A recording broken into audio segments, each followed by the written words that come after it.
Sou a psicanalista Maria Alves Cortes e tenho vários conhecimentos em várias áreas, na área de desenvolvimento humano. E também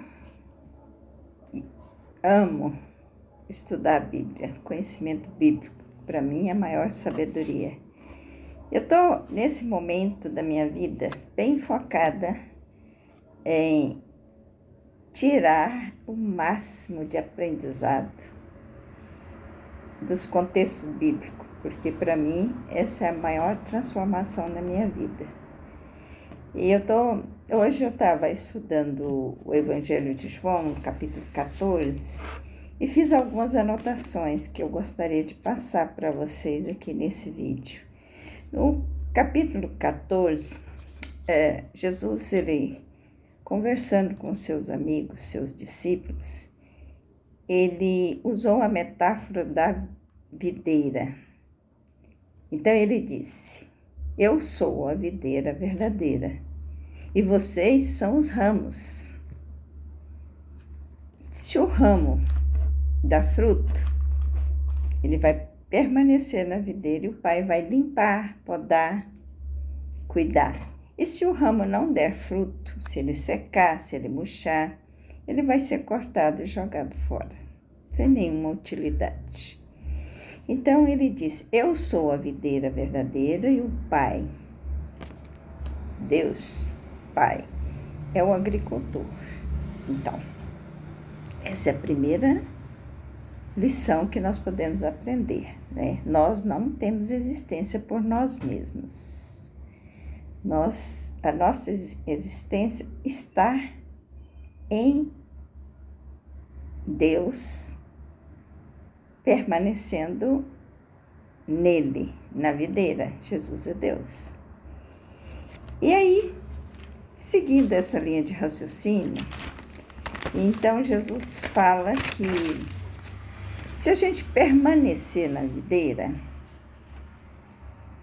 e a palavra dele permanecer em nós, nós vamos dar muito fruto, tá?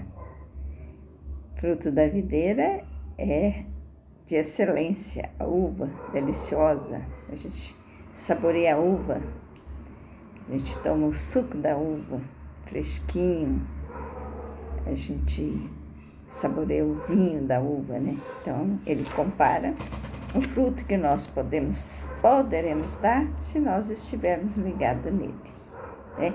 Então, se nós permanecermos na videira, o fruto virá. Nós vamos florescer e frutificar e amadurecer o nosso fruto, né? Nós vamos dar a nossa contribuição com o nosso fruto, né? E uma terceira lição que ele nos dá é que se nós permanecermos nele e a palavra dele permanecer em nós, nós podemos pedir o que nós quisermos, que ele vai nos conceder. Ou seja, ele vai suprir as nossas necessidades. E nós vamos pedir a ele para ele suprir as nossas necessidades. Tem um outro texto na Bíblia que diz que Deus supre todas as nossas necessidades em Cristo Jesus. Mas essa condição para pedir é se nós estivermos ligados a ele, permanecer nele. Inclusive ele fala também que nós vamos pedir ao Pai em nome dele e o Pai vai nos conceder, né? E aí depois ele fala do nosso relacionamento com ele. Ele diz o seguinte: assim como o Pai me amou, eu amei vocês. Então o Pai amou e deu um mandamento para ele, que viesse demonstrar o amor de Deus a nós, ao homem, ao ser humano. E então ele fala: assim como o Pai me amou, eu amei vocês. Permanecei no meu amor, tá? É um relacionamento. Aqui ele fala de nosso relacionamento com Deus. Ele nos ama e nós aprendemos a amá-lo.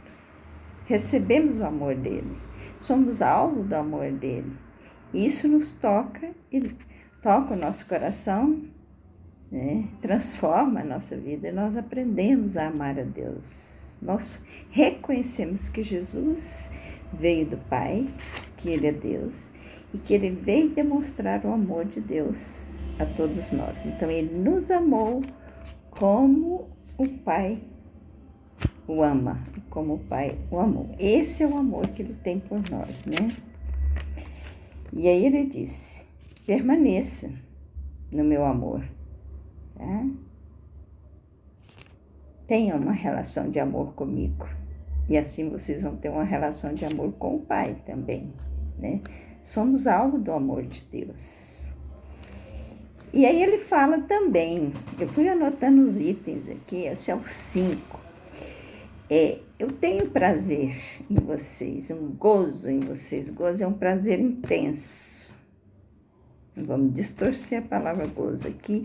Está no sentido de uma alegria intensa, um prazer intenso em estar com vocês. Então, tenham também prazer em mim, alegria em mim.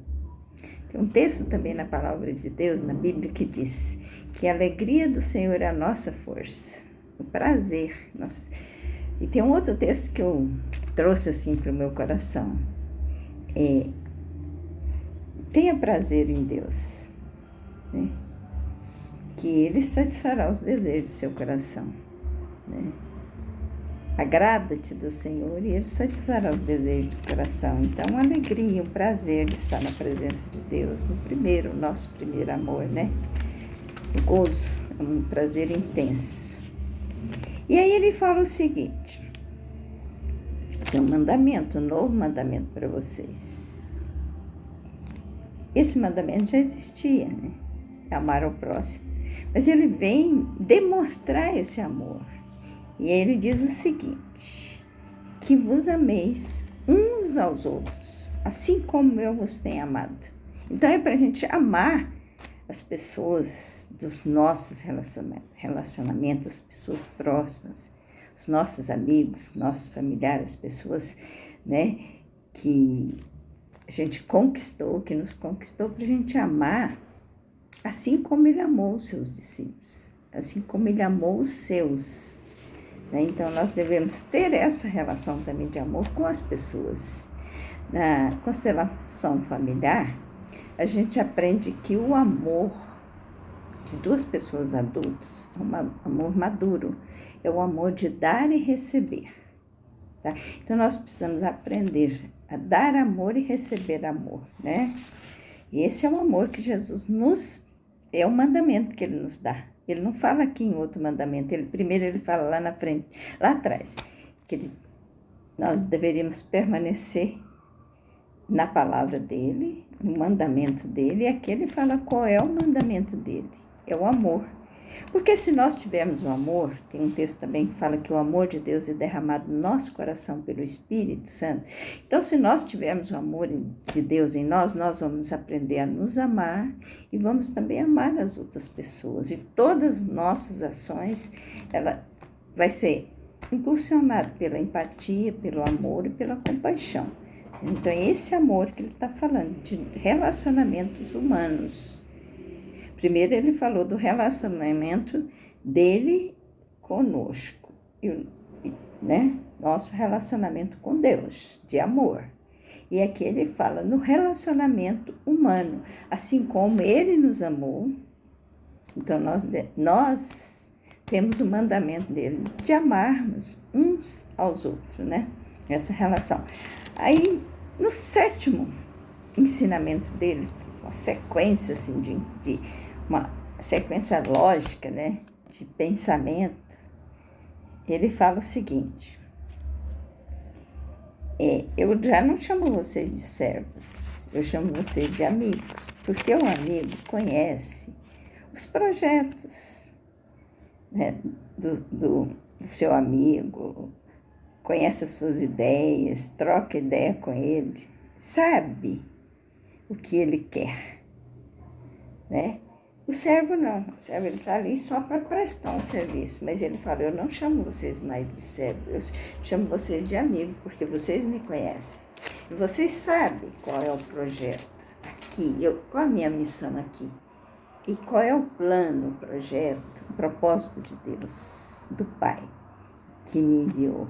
O projeto dele é que eu cumpra a minha missão, de dar a minha vida por vocês.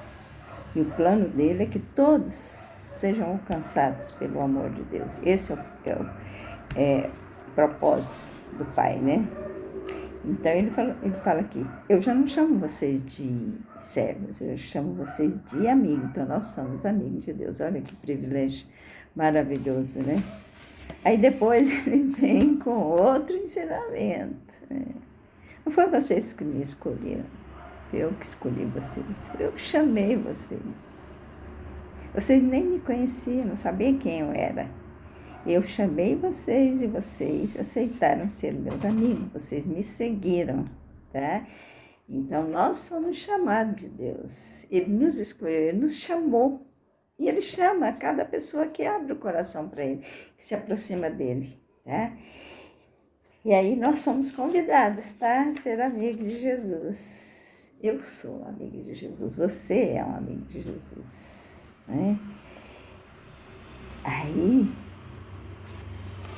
tem uma consequência, tudo na vida, nas nossas escolhas, tem consequências, né? Se a gente escolhe ser amigo de Jesus, a gente pode ser rejeitado pelos sistemas do mundo, as organizações, pelas pessoas, de uma forma geral. Quando a pessoa não conhece Jesus, ele rejeita Jesus. E se ele rejeita, se ele não quer conhecer, se ele não se aprofunda no conhecimento de quem é Jesus, né? Ele rejeita Jesus. E se ele rejeitar Jesus, ele vai estar rejeitando o Pai, o próprio Deus. E ele vai também nos rejeitar e nos odiar, porque como ele odeia Jesus, ele odeia o Pai, ele vai nos odiar também. Foi o que aconteceu lá com a nação de Israel, quando Jesus veio para os que eram seus, e os seus não o reconheceram, não o aceitaram.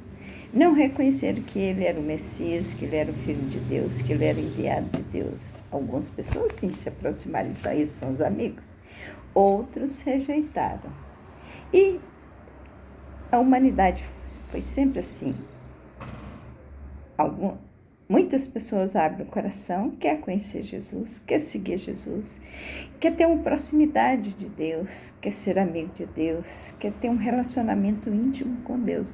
E outros fazem outras escolhas. E Deus nos deu a liberdade de fazer as nossas escolhas, né?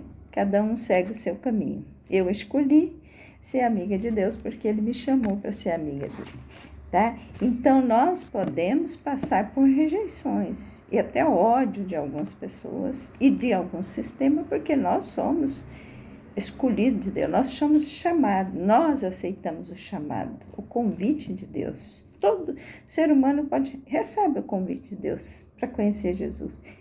Muitos rejeitam, outros aceitam. Tem vários caminhos, não é uma religião específica, não é um grupo específico, porque Deus amou o mundo de tal maneira que enviou o seu Filho unigênito para que todo que nele crê não pereça, mas tenha vida eterna. Então ele enviou o seu Filho para toda a humanidade, né? Agora, a condição é crer que Jesus é Deus, que Jesus é o Filho de Deus, que Ele é o enviado do Pai, o Messias, o nosso Salvador, né? E aí ele fala o seguinte: vocês correm o risco de serem rejeitados por minha causa, serem odiados. Permaneçam firmes comigo, tá? Eu estou com vocês. E tem mais uma coisa, já está próxima a minha ida. Ele estava falando aqui, já estava bem pertinho da Páscoa, que seria o momento que ele iria entregar a vida dele para nos salvar, para nos resgatar.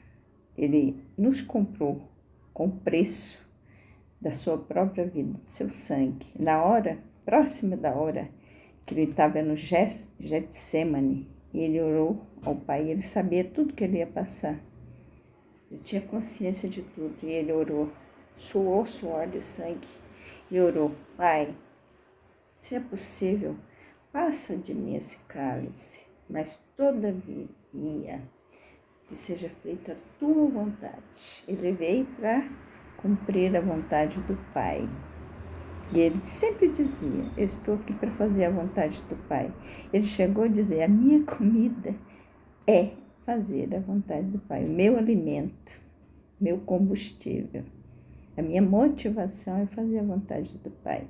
Jesus não veio aqui para construir uma família, casar, ter filho, ter uma esposa, ter filho, construir uma família, viver até os 90 anos. Não, ele não veio para isso. Ele veio para cumprir uma missão. Demonstrar o amor de Deus a tal ponto de morrer por nós. Quando ele fala que ele é nosso amigo, ele fala: não existe um amor maior do que uma pessoa entregar a sua vida pelos seus amigos. Por isso que ele falou: eu amei vocês. Assim como o Pai me amou, eu amei vocês. E não existe amor maior do que entregar a própria vida pelos seus amigos, né? Eu ouvi uma história interessante essa semana, que tinha duas criancinhas, um menino assim de uns 5 anos e uma criancinha, uma garotinha menor, e essa menina apareceu com uma doença muito grave. E o sangue que era compatível com o dela era do seu irmãozinho de 5 anos. E prepararam a criança, e a médica falou: olha, a sua irmãzinha precisa de receber do seu sangue para salvar a vida dela. E ele parou, pensou, se compadeceu e disse: eu vou dar o meu sangue para ela. Colocou os dois deitadinhos, um próximo do outro, e o sangue já foi tirado e passado diretamente para as veias da sua irmãzinha. Depois passou aquele momento, aí o garotinho perguntou assim: e quanto tempo eu vou viver agora? Eu dei o meu sangue para minha irmã. Ele tinha entendido que se tirasse o sangue dele e desse para sua irmãzinha, que ele iria morrer, ela ia viver. Então explicaram: não, você deu parte do seu sangue, mas seu corpo está produzindo mais sangue, vocês dois vão viver. Ela recebeu o seu sangue, você tem vida. Tá? Ele entendeu que ele estaria dando a vida dele para salvar a irmãzinha. Uma história muito bonita, né? Jesus, ele deu a vida dele, derramou o sangue dele para nos dar vida com ele, para nos dar a vida eterna com ele. E terminando todo esse raciocínio aí, ele fala: olha, vocês podem ser odiados por minha causa, mas vocês não vão estar sozinhos, não. Eu vou para o Pai, mas eu vou enviar o meu Espírito, né? Que é do Pai, né? Por determinação do Pai, eu vou enviar o Espírito Santo, o Consolador, para estar com vocês não vão ficar sozinhos. Aí depois no outro capítulo ele vem falar quem é esse Consolador, quem é esse Espírito Santo, que é a presença de Deus agora em nós. Nós não estamos vendo Jesus pessoalmente, né? Com esses olhos naturais, com a nossa visão, mas a presença dele está em nós. O Espírito Santo está em nós. A presença está aqui. O Espírito Santo é a nossa comunhão. O amor de Deus Pai demonstrado através de Jesus. Jesus é o presente de Deus, é o dom de Deus, é a graça de Deus que veio demonstrar o seu amor por nós. E o Espírito Santo é a presença de Deus Pai, Deus Filho, que é Jesus, e Espírito Santo. Então foi isso que eu aprendi nesse capítulo de hoje, foi muito edificante para mim, por isso que eu quis passar para vocês.